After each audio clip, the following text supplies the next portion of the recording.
Movie की शुरुआत Australia से होती है, जहां की अर्थव्यवस्था पूरी तरह से तबाह हो चुकी थी। लोग सड़कों पे आ चुके थे और छोटी छोटी चीजों के लिए उन्हें संघर्ष करना पड़ रहा था। तभी हम एरिक नाम के एक आदमी को देखते हैं जो एक कार में बैठा हुआ था और वो बहुत ज्यादा परेशान लग रहा था। थोड़ी देर के बाद वो घर के अंदर जाता है और शराब पीने लगता है। तभी हम एक दूसरी कार को देखते हैं जिसमें 3 लोग बैठे हुए थे।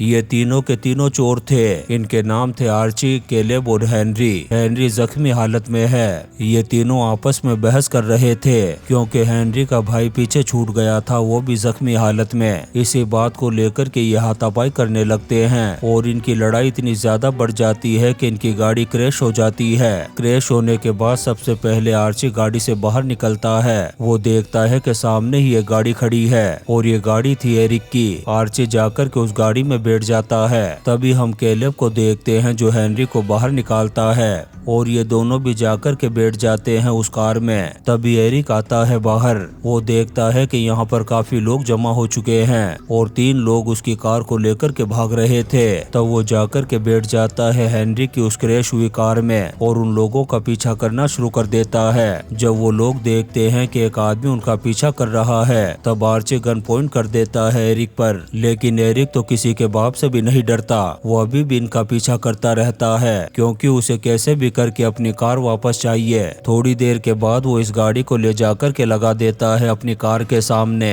वो तीनों बाहर आते हैं और इनके बीच में हो जाती है WWE की फाइट। तभी आर्ची एरिक के सर पर वार कर देता है जिससे एरिक बेहोश होकर के गिर जाता है नीचे। तभी दूसरी तरफ हम एक सोल्जर को देखते हैं जो जमीन पर गिरा हुआ था और उसकी हालत बहुत ज्यादा खराब थी। देखते ही देखते उसकी मौत हो जाती है। उसके सामने ही एक लड़का था जिसका नाम था रेमंड, जिसे सभी लोग रे कहकर के बुलाते थे। दरअसल रे हेनरी का भाई है और उसकी भी हालत बहुत ज्यादा खराब थी, मगर वो अपने आप को संभालता है और सामने खड़ी मिलिट्री की जीप में जाकर के बैठ जाता है। तभी दूसरी तरफ एरिक को भी होश आ गया था। वो अपने आप को अकेला पाता है इस वीरान बीहड़ में और पास में ही वो कार को देखता है। उधर रे उस गाड़ी को लेकर के बहुत दूर निकल जाता है। वो एक जगह पर गाड़ी को रोकता है और एक पेड़ के नीचे जाकर के लेट जाता है। वहीं दूसरी तरफ हम एरिक को देखते हैं जो उसी रास्ते पर जा रहा था जिस रास्ते पर वो लोग उसकी कार को लेकर के गए थे। वो एक गैस स्टेशन के पास गाड़ी को रोकता है और अंदर जाकर के पूछताछ करता है कि क्या यहाँ से कोई गाड़ी गुजरी है, लेकिन वो लोग मना कर देते हैं। इसी बीच एरिक की नजर पड़ती है एक आदमी पर जो बाहर पेशाब करने के लिए आया था। पेशाब करने के बाद वो चला जाता है अंदर।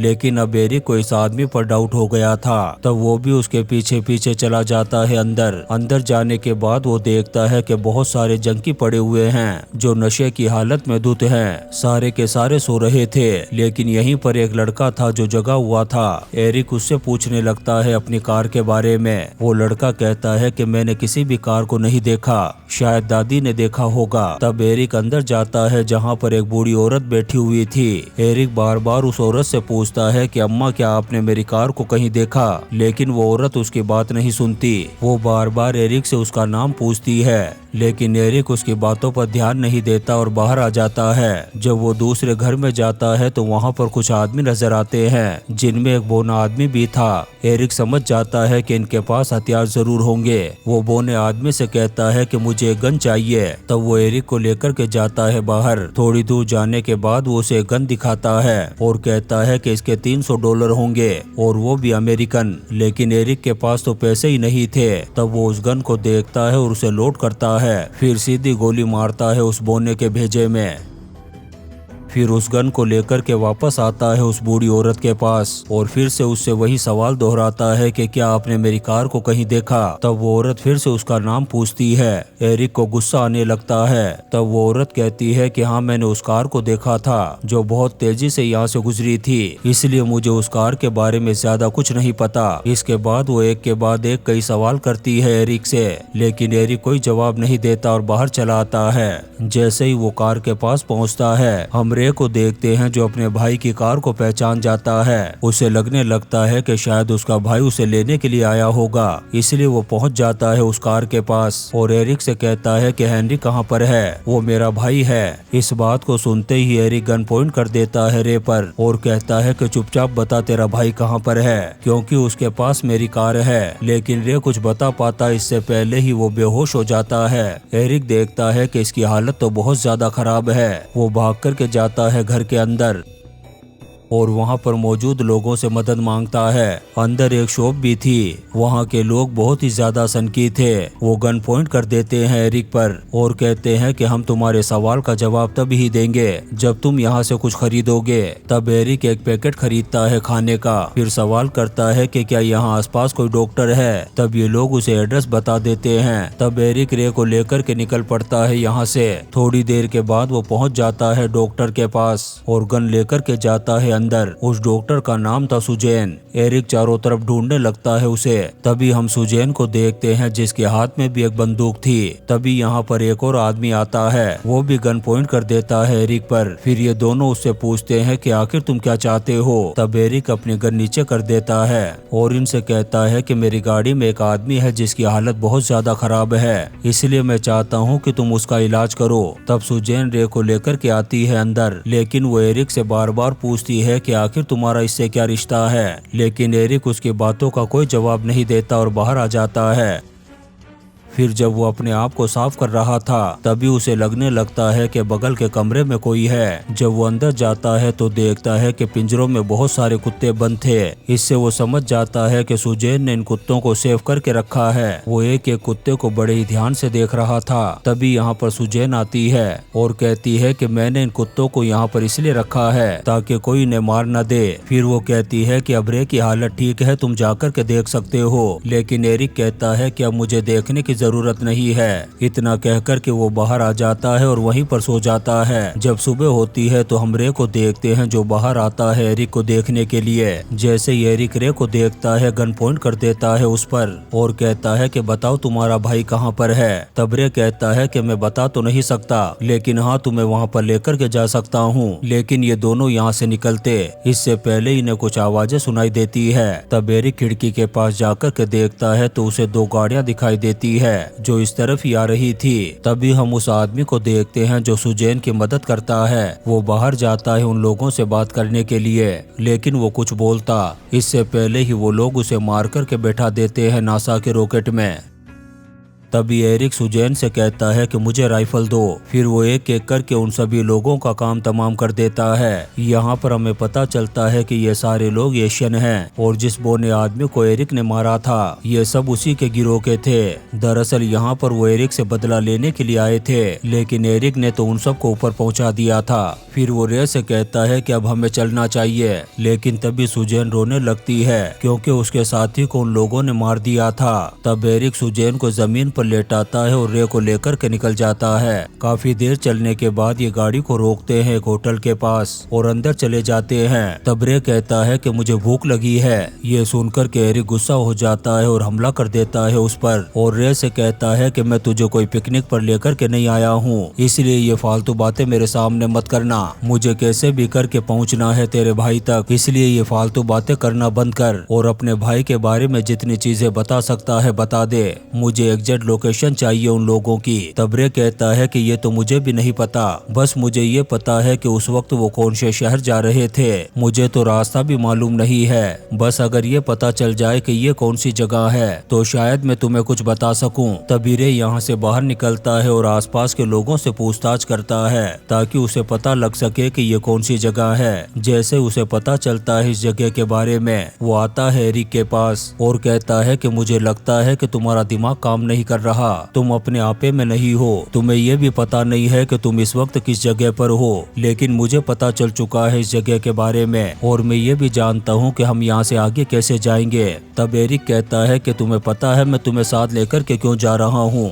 ताकि मैं तुम्हारे भाई को नासा के रॉकेट में बैठा कर के ऊपर पहुंचा सकूं। और अगर मुझे वहां पर तुम्हारा भाई नहीं मिला तो बेटा याद रखना, सबसे पहले मैं गोली मारूंगा तेरे भेजे में। इतना कहने के बाद वो रे से कहता है कि तुम्हारा भाई तो तुम्हें भी छोड़ कर के भाग गया था, इतना घटिया आदमी है वो। तब रे कहता है कि नहीं, वो जल्दबाजी में होगा। एरिक कहता है कि अगर मैं नहीं आता तो तुम्हारा काम तमाम हो गया होता। इसके बाद रे आ जाता है होटल के कमरे में और गन को देखने लगता है जिसमें एक भी गोली नहीं थी, लेकिन रे की जेब में गोलियां थी। वो सारी गोलियां डाल देता है उस गन में। तभी अचानक से उसे कुछ आवाजें सुनाई देती है। रे को लगने लगता है कि शायद कोई उसे मारने के लिए आया होगा। बाहर कोई बार बार दरवाजे को पीट रहा था। तब डर और घबराहट के मारे रे गोली चला देता है। गोली चलाने के बाद जब वो दरवाजे को खोलता है तो देखता है कि उसने एक मासूम बच्ची को मार दिया है जो उसके लिए कंबल लेकर के आई थी। ये देखकर के रे पूरी तरह से टूट जाता है, लेकिन अभी वो कुछ करता इससे पहले ही मिलिट्री वाले उस पर अंधाधुंध गोलियां चलाना शुरू कर देते हैं। इस चीज को देखकर के रे घबरा जाता है और हवा में गोलियां चलाना शुरू कर देता है। एरिक भी सुन लेता है गोलियों की इन आवाजों को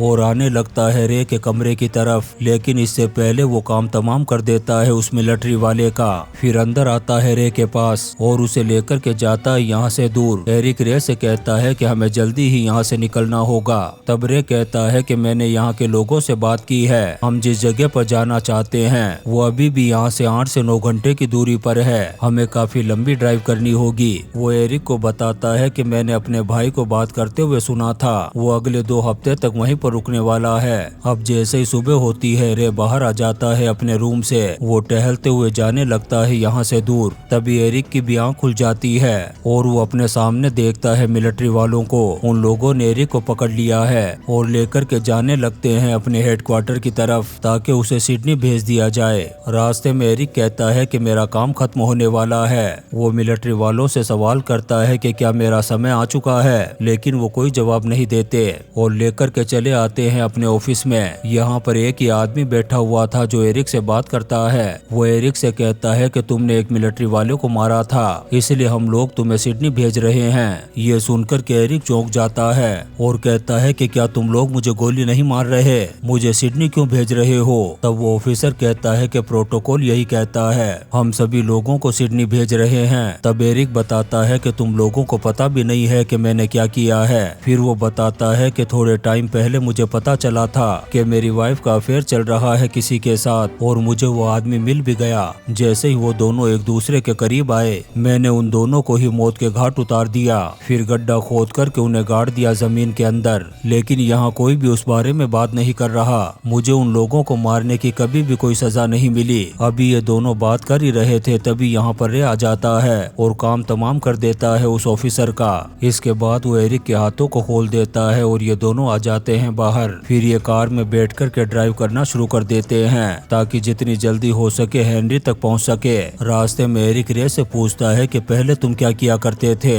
तब रे कहता है कि मैं किसान था। तब एरिक कहता है कि तुम्हारा निशाना अचूक है, एक किसान का ऐसा निशाना नहीं हो सकता। फिर ये अपनी गाड़ी को रोकते हैं गैस स्टेशन पर क्योंकि इनका फ्यूल खत्म हो रहा था। तब वहाँ पर मौजूद आदमी कहता है कि हम सिर्फ अमेरिकन डॉलर्स ही लेते हैं, लेकिन एरिक के पास में कोई अमेरिकन डॉलर नहीं थे। तब रे अपने पास से निकाल करके देता है, उसके पास बहुत सारे अमेरिकन डॉलर्स थे। वो पेट्रोल के पैसे भी देता है और इसके साथ साथ वो बहुत सारी गोलियां भी खरीदता है एरिक के लिए। फिर ये दोनों निकल पड़ते हैं। बहुत देर तक ड्राइव करने के बाद आखिरकार ये उस गांव तक पहुंच जाते हैं जहां पर इन्हें हेनरी मिल सकता था, लेकिन यहाँ पर एक बहुत बड़ी दीवार बनी हुई थी जिसे ये सुबह क्रॉस करेंगे क्योंकि हेनरी कल ही एक मीटिंग करने वाला है। जैसे ही रात होती है ये दोनों यहीं पर सो जाते हैं आग जला करके। फिर जैसे ही सुबह होती है ये दोनों पहुंच जाते हैं गांव के अंदर। ये लोग धीरे धीरे करके बढ़ने लगते हैं आगे। थोड़ी ही देर में ये उस घर के पास पहुंच जाते हैं जिसके अंदर हेनरी है। एरिक को घर के बाहर ही अपनी कार नजर आ जाती है। तब वो जाकर के बैठ जाता है उसमें।